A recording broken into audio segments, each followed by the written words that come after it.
Hi y'all, how's it going? Warm up today for the workout. We're gonna go 3 rounds through, 3 sets through it. You're gonna have hip flow, a squat to a kneeling position. Of course, we're gonna go through all this stuff. Toe touches, and then squat with arm extension. So maybe some stuff that we haven't done before, but you've probably done it. It's just, I've never really written it on the board. I've just added it into our warm-ups. So what we're gonna do, hip flow first, times 10. Basically all that means, you're gonna come on down here. You can use the arms for support. You can try to do it without the arms for support at the back, but all we're gonna do is bring the heels up to the butt, and we're just gonna go side to side.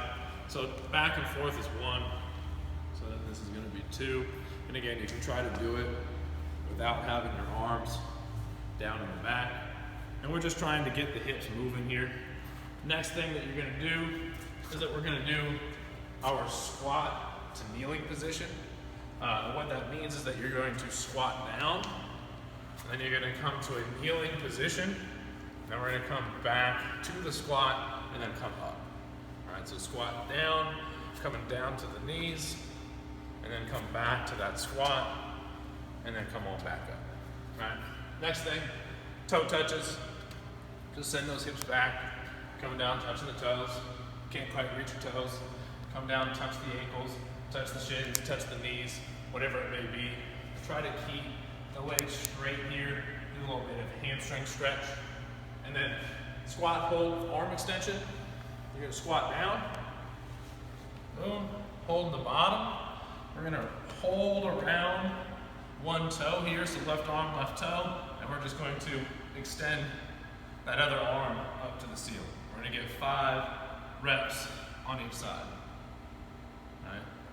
We're going to go through all that 3 times, and then we're going to get to the workout.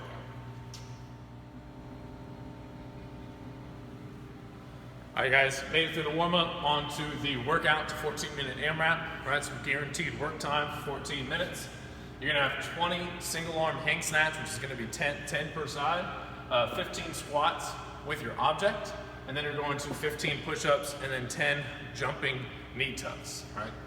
If you have a box at home or you have something that's actually stable for you to jump onto, you can do 10 box jumps. But if you don't have that object, then we're going to do jumping knee tucks. It's going to give us the same kind of stimulus without having an object to actually jump on. So going through these movements, single arm hang snatch. All right, so this is going to be with any object that you have at home. Maybe you've got a kettlebell. Maybe you've got a dumbbell, maybe you've got a bag, right? These 2 implements are gonna look very similar. With the kettlebell, there is one thing to watch out for, and that is making sure that you're not just white knuckle on this thing, right? Don't keep a death grip on it the whole time, because it has to be able to move freely in your hand in order to transition so it doesn't smack the crap out of your forearm, right? So this is gonna be from the hang, so we'll deadlift it up. And then from this position, we're going to get that swing. As we're generating that force with the hips, we're going to pull up and over the head. And again, if you see my hand at the top, it's open. All right, we don't need that white knuckle grip at the top because we want to let that kettlebell transition nice and easy over the forearm. Think about like you're trying to pull your elbow high here, like you're starting a lawnmower, and then we're going to open the hand and transition through as we punch to the ceiling. Now, if you've got a dumbbell, you don't really have to worry about that. We can keep that grip as we transition through. Same motion, less to worry about. Now, you don't have either of these, right? Maybe you've got a bag, maybe you've got a duffel, you've got a backpack, you've got a reusable grocery bag like a tote. You can lay a towel out, put some bottles of water in it, put some potatoes in it, put something with weight that is not going to be so dense that if it does hit you, it's gonna hurt. Trick number 1, do not grab it with all this slack, right? If you've got all this slack and you come overhead, it is for sure going to flap you in the head, right? So what we need to do is try to take all of that slack out, right? Get your hand as close to the implement as possible, and then from here we can still swing, and we can still get to that overhead position, right? Mess around with your grip a little bit to find a good stable position overhead to where you feel like you've got a good lockout. Make sure that you don't have so much weight in here that it's really hard to stabilize because you are doing a good amount of reps.